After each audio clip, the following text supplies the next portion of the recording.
Awe, ainda tem uma reunião do Conselho de Ministros de Reino na Den Haag, Holanda. Ela termina par de horas passar.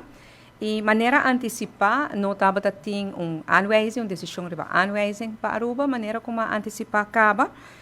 Segundo a procedura, que nós leis estipular, em caso de aanwijzing, promete que uma aanwijzing, o país me se dá uma surreição oficial, que nós chamamos zienswijze, e nós temos processo aí. Pois Aruba há tempo para entregar a zienswijze, e segundo compreender o tema de aanwijzing e a zienswijze de Aruba, lotariba a agenda do Conselho de Ministros de Reino de outubro.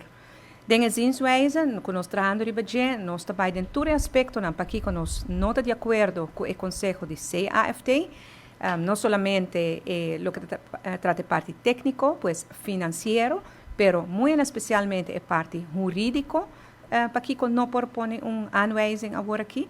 Nós estamos trabalhando também com um jurista constitucional, um professor constitucional de Holanda, Ribesaki, que tem a nossa razão de nos pontos, e nós temos fé e confiança que nós lo saia fora, que o cambio que nós estamos fazendo acaba, com meu colega ministro de Finanças, lo elaborar o budget.